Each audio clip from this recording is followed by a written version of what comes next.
Hi, everybody. Welcome back to Exhibitions Industry Awareness Week. Allow me to introduce myself. My name is Tommy Goodwin, and I am with the Exhibitions and Conferences Alliance.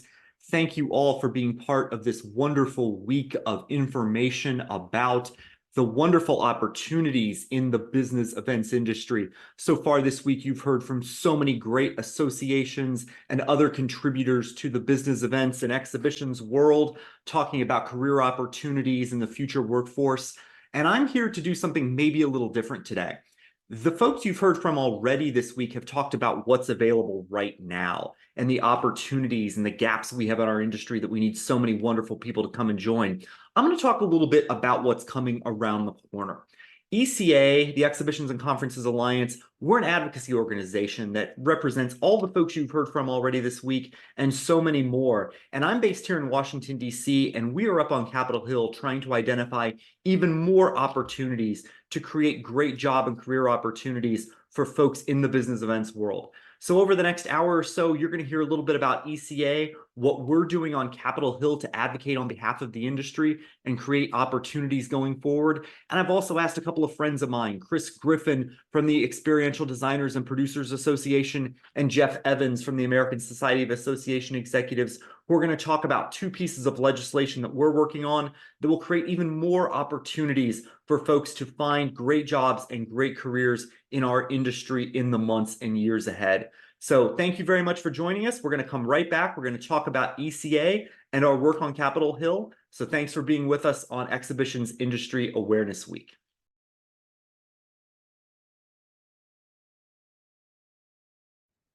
Hi, everybody. Welcome back to Exhibitions Industry Awareness Week and a conversation about my organization, the Exhibitions and Conferences Alliance.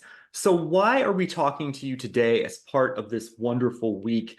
Well, ECA, what we are is we're essentially the advocacy organization that represents the entire business events industry. So all the wonderful organizations you've heard from so far this week, we're the ones who represent them on Capitol Hill and in conversations with government in Washington, D.C., and really nationwide. And we do that because, as you've heard so much about this week, this is an industry that has a tremendous economic and employment impact. In 2022, business events, B2B events, resulted in $138 billion of direct sales and supported more than 2 million jobs nationwide. This is a wonderful story. It's why we're talking to you all this week about opportunities within the industry, and it's why we talk to policymakers about how they can help create even more economic and employment impact in their communities.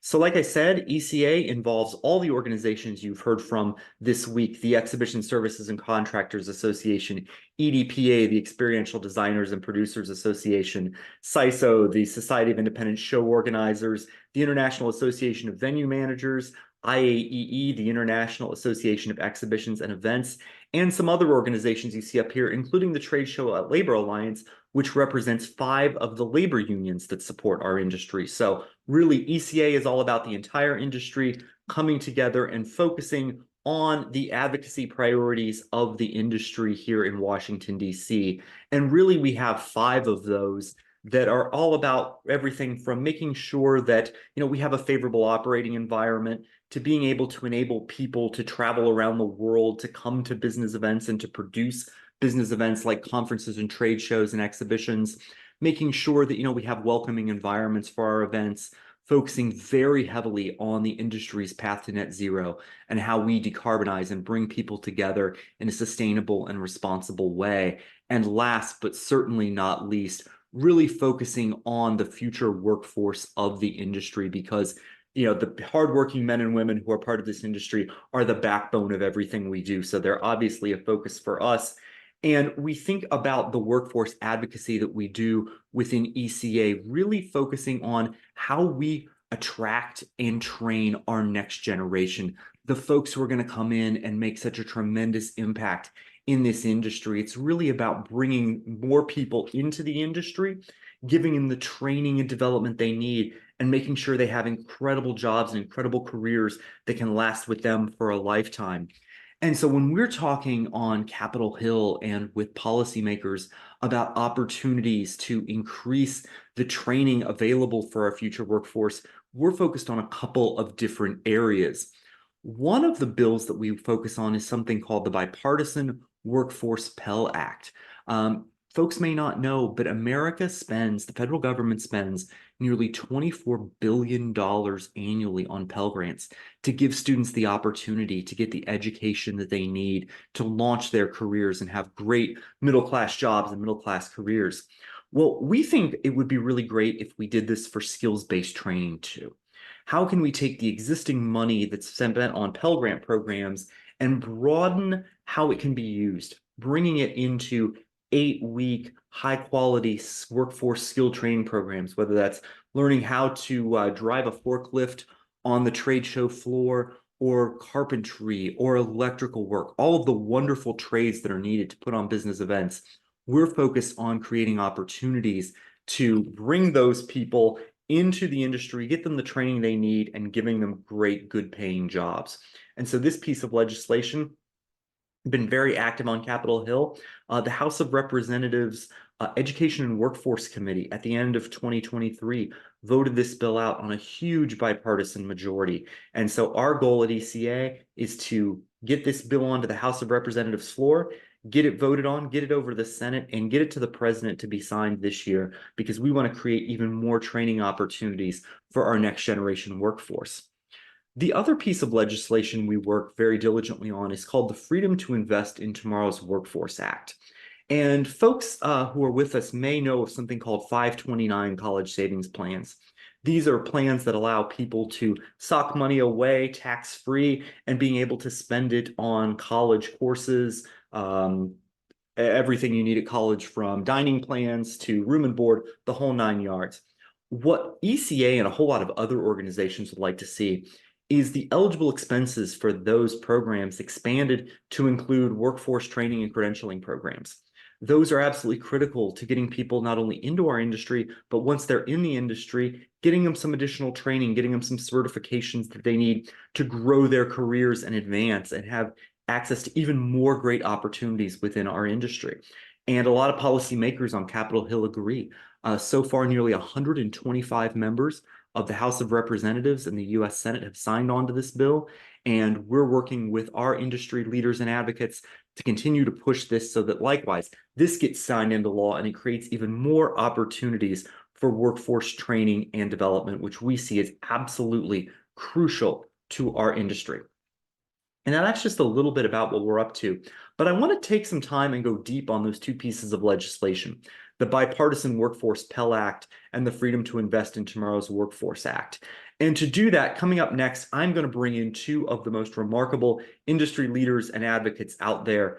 Chris Griffin, who is president of the Experiential Designers and Producers Association. He's got a company called Crew XP that works in this industry. He has been one of the leading advocacy voices, and he's going to talk to us a little bit more about why advocacy matters to EDPA and what they're doing to advance some of the legislation we just talked about. I'm also going to bring in Jeff Evans, the Director of Public Policy from the American Society of Association Executives, who has been on the forefront of the Freedom to Invest in Tomorrow's Workforce Act and heads up a coalition called the Tomorrow's Workforce Coalition that has nearly 800 organizations nationwide working on Capitol Hill to support this legislation. So lots of good stuff to come. When we come right back, you're going to hear from Chris Griffin with EDPA about the Bipartisan Workforce Pell Act and some of the industry's advocacy on Capitol Hill and nationwide. Thanks for joining us. We'll be right back.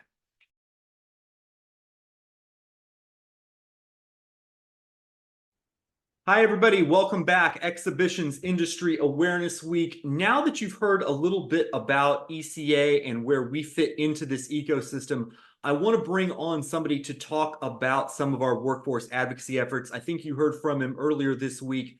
Chris Griffin runs Crew XP. He is also the volunteer president of the Experiential Designers and Producers Association. For my money, the hardest working man in the exhibitions and trade show business. Chris, thank you very much for taking some time and being with us today. Hi, Tommy. It's good to be with you. Thanks for the invite. I very much appreciate it. Chris, for the people who may not have seen the video from EDPA earlier this week, can you talk a little bit about what the workforce landscape looks like today for folks who are in that experiential designing and production space? Well, the good news is I think business is back. we're having a lot of conversations. I think we can officially say that COVID is over. And what I mean by that is we are now at a sustained level of business activity that we can say that. Now, it doesn't, now we're just, now this is about figuring out and adjusting our businesses, our staffing levels to what the new normal is. So, and there's no question, disruptions remain in many places. And so it's just it's a different environment, Tommy. You have shared with us, some very sobering statistics. For example, 53% of all people that now work in the business event space are brand new to the space within the last 3 years. Talk about an opportunity for maybe some missteps and mistakes at every different company and sector of the business. That's everywhere. So we have to take seriously, the need to repopulate. Again, those of us that have been fighting this good fight since March of 2020, we know we had 2.8 million direct employees that worked in the trade show and event space in the U.S. We know how disruptive it was. They were laid off or fired, and about 300,000 of them never came back. So we knew we had a shortage there. So how do we draw back new people? How do we draw back a younger generation that's not intuitively interested in trade skills jobs like carpenters and, the field operators that move in and move out events, and the back of the house guys that do the great, build work and prep work. So that's the reality of workforce. The good news is, I say the good news is our community of business event professionals get it. And you know why we get it, Tommy? Because it's not just our problem. You and I were talking at the break. I see the workforce shortage every time I go out to dinner with my family. Every time I go into a bank mid-afternoon to get something notarized or a check approved for something. I see it as a business traveler. I see it at the airline check-in lines. I see it with every home delivery technician that comes in, and they're not the caliber they used to be. The point is, problems everywhere. Our industry knows this, so we've got a lot of great effort coming out now to and great ideas about how to attract and now to develop those new people. So that's our priority. No, it makes all the sense in the world. Now, talk to me a little bit about how this connects to why you personally and the EDPA are so involved in future workforce related advocacy. Well, again, I think personally, I was one of those small business owners that was, if I had to put odds on it, I would have said I had a 60, 70% chance of not surviving that near extinction event that literally shuttered our industry for 16 months. And when I say shuttered, I'm talking about crowds were outlawed, right? Yeah. We were deemed non-essential.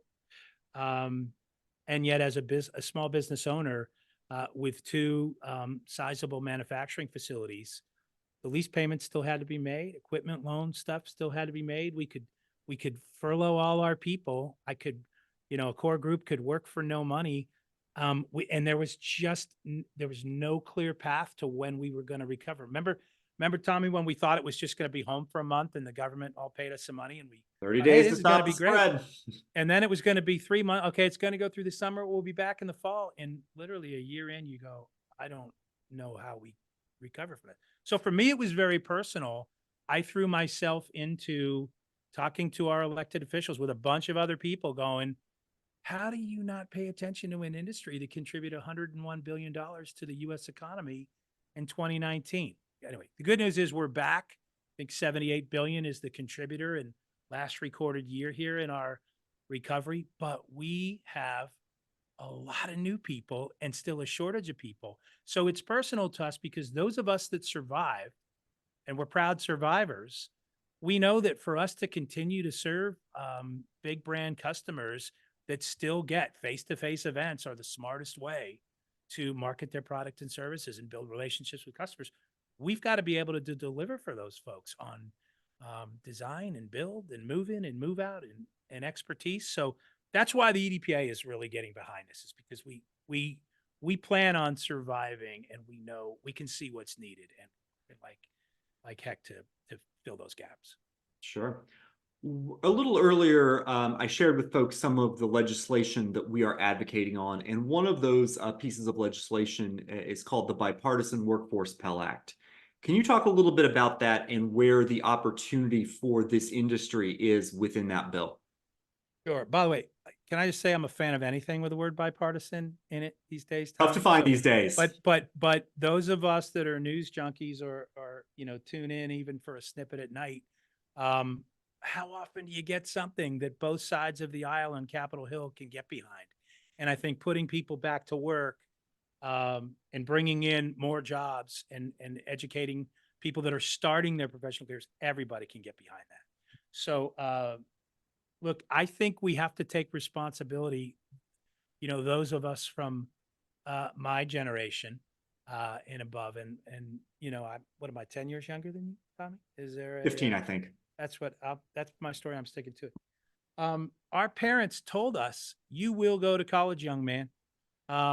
And even though, I was a guy back then that had an addiction to 1970s Detroit muscle, I love fooling around with cars, and they thought it was interesting, but they said, you're never going to be able to support. Yeah, but what are you going to do for a living? Right. So somehow I think that generation sort of stigmatized trade skills or hands-on type of a work. And as a result, and then we pass that on to our kids. Right. So what we have now, Tommy, is this generation, second half millennials, Gen Zers, they are not interested in the trade skills jobs because I think in large part, we've sort of stigmatized it as not, this legitimate calling, even if you love doing it. And I'm here to tell you, if you're paying attention, you can absolutely make 100,000 or six-figure job Absolutely. as an exhibit installer or an event manager that travels, or or a project manager, or something that isn't 4-year academic, medical or engineering or finance or so. We have to do a better job telling it. So back to the bipartisan Pell Grant Act. Here we are, finally, a bipartisan bill that's saying we are willing to now open up. But this isn't about new spending money. So if you're a deficit hawk like I am, you can really embrace this. But we're going to open up is it $30 billion that's available via the Pell Grant to this new lane of trade skills students or people that want to go Right. back and learn. And we've got jobs for you. Once you get those skills, we'll help train you.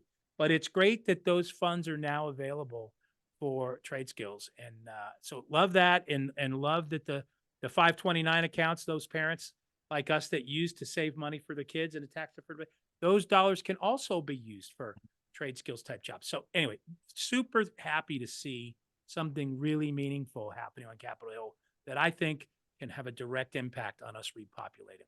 No, I think you are absolutely right. And I think that's why it is so critical and so important. Chris, where can folks who are with us today go to find out more about what EDPA is doing on the future workforce front? So our website is edpa.com, and there's you can click up on the resources. There's an advocacy button, and we try to keep that uh, updated. We have a mid-year meeting every year called Engage, where the brightest minds get together. That's coming up on Sunday, the 25th, just a couple of weeks, Sunday, 25th of February. It will be in conjunction with the Exhibitor Live show happening in Nashville on the week of the 25th to the 28th. That's one. We have an annual meeting called Access at the end of every year. Also can get that information off of our website. And I think the most impactful thing you can do to learn about EDPA and even this cause is the Exhibition Conferences Alliance website. Legislative Action Day is coming up. It's on May 30th. It's our one day a year to all meet up on Capitol Hill. We have meetings that we preset with our elected officials, and we get to talk in person with those elected representatives and their staff about the importance, about the contribution this industry makes, which, by the way, makes it very helpful when we want to get our industry on the radars of school advisors at high schools and, Oh, yeah. make sure Pell Grant money is available, that kind of stuff. So all of that is EDPA is in the forefront. Those are some quick ways. If that's not enough for you, hit me up on LinkedIn, Chris Griffin, and I can give you more specific direction beyond that. So. I'll tell you, as somebody who gets to do a lot with EDPA, what they're doing from a future workforce standpoint is incredible. I think they've got the video up on their website, but if not, go check out the Exhibitions and Conferences Alliance on LinkedIn. Scroll down. They produced this incredible video that shows them at the School Counselors Association, some of the partnerships they have with colleges across the country. It is really quite remarkable. Shining star in what you're doing. Chris, thank you very much. Thanks to you and EDPA for all you're doing. When we come back after the break here, we're going to be in conversation with Jeff Evans from the American Society of Association Executives. Going to talk about the Freedom to Invest in Tomorrow's Workforce Act and what it might be able to do to help folks both get into professions, but also grow within them. So thanks for being with us. We'll be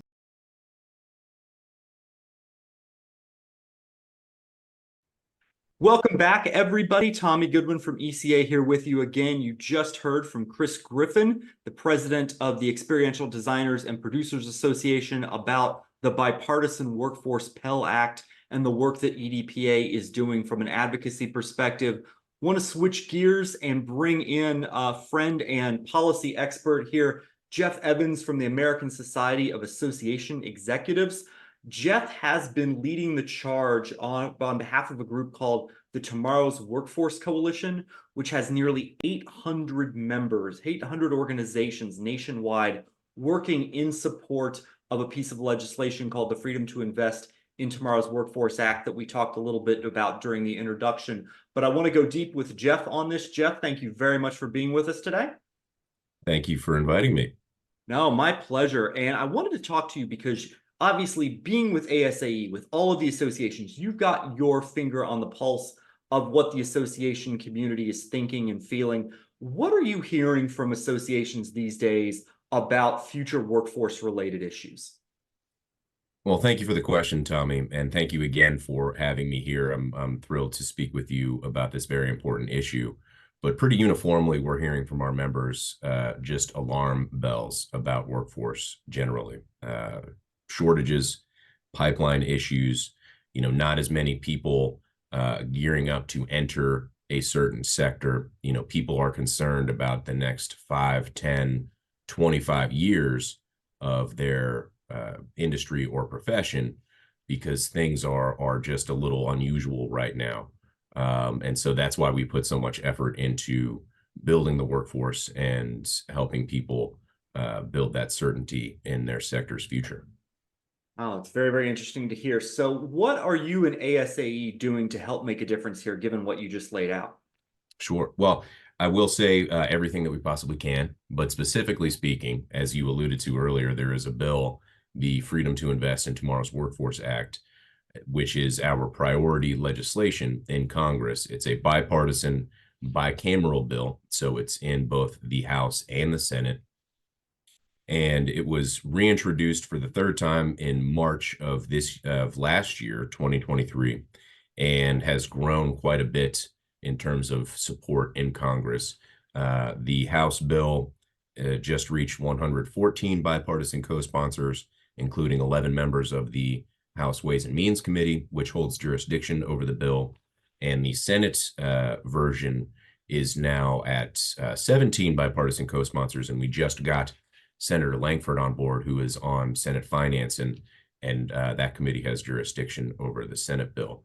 But what this legislation would do is expand 529 plans to help people cover costs associated with obtaining and also maintaining post-secondary credentials. So things like occupational licenses and professional certifications. So it would help people get them and also keep them and maintain them throughout their career. And what we're trying to do with this expansion is shift the 529 paradigm from college savings plans, because right now they are pretty substantially used for four-year degrees. We're trying to shift the 529 paradigm from college savings plans to career savings plans, because those occupational licenses, those professional certifications are far more affordable than your typical four-year degree. No, that's fantastic. I love the shift of the paradigm from a college savings plan to a career savings plan and thinking about it more along that longer term trajectory. And also that gives people so many more opportunities. So when you think about the impact of the bill, how do you see it helping? How do you see it impacting people joining professions or different lines of occupation? Well, it opens up, and thank you for that excellent question. It opens up so many avenues, so many different scenarios where people could benefit from opening a 529. It adds flexibility and options to people and their career prospects, their plans for their lives.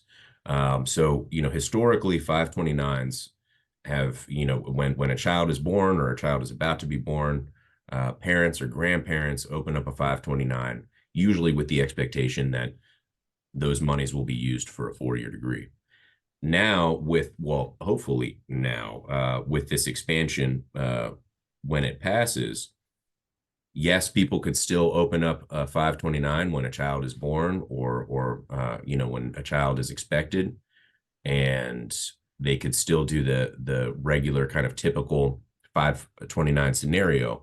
But since people would now be able to obtain and maintain post-secondary credentials, someone who has graduated college and knows where they want to work in the economy, and they know that that industry requires a license or has a certification that increases pay and distinguishes oneself, they could start a 529 as a 25-year-old. Someone who hasn't gone to college could start a 529 because, yes, monies from a 529 would go into the stock market and would need time to appreciate and additional monies to accrue.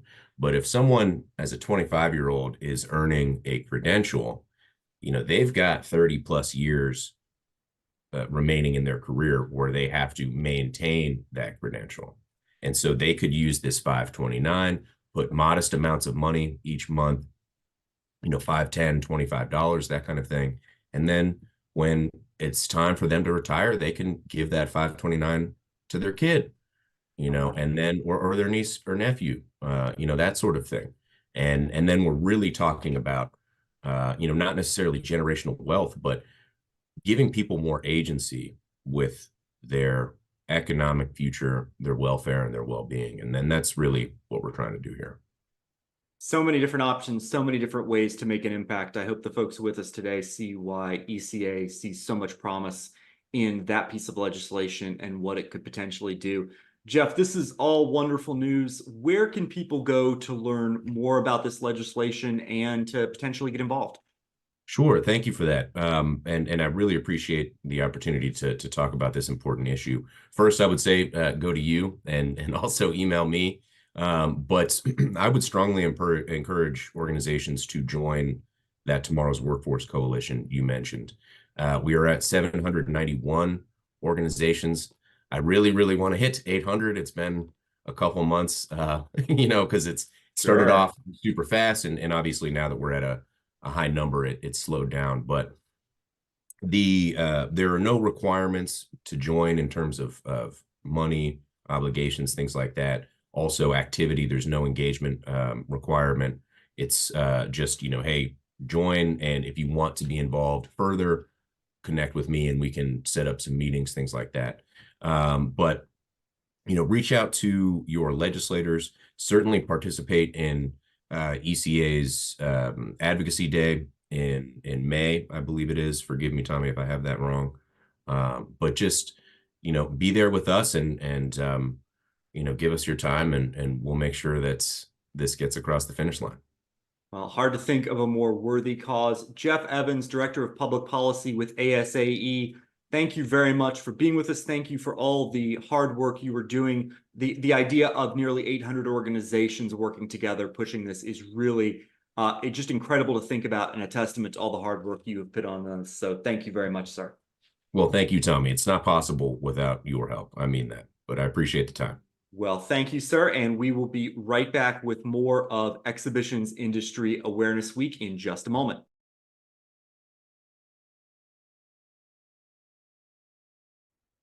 Well, everybody, there you have it. That's the overview of the Exhibitions and Conferences Alliance and some of the work that we're doing in Washington, D.C. to help create even more opportunities for jobs, training, and great careers in the exhibitions, trade show, and conferences industry. If you'd like to learn more about ECA, please visit our website. It's exhibitionsconferencesalliance.org. A lot of great information about our workforce advocacy and some of the other efforts we do. Every year, we bring industry leaders and advocates to Washington, D.C. each May for something we call Legislative Action Day. You can learn more about that. Check out some of the videos. We've got a chatbot up there where you can learn more about what we're up to, but appreciate the opportunity to share the message about the industry's advocacy works. Thank you for joining this session. Thank you for being part of Exhibitions Industry Awareness Week and learning about all the wonderful opportunities from the other groups that you've heard from. Again, Tommy Goodwin with ECA. Thank you very much. Another great session coming up soon. Take care.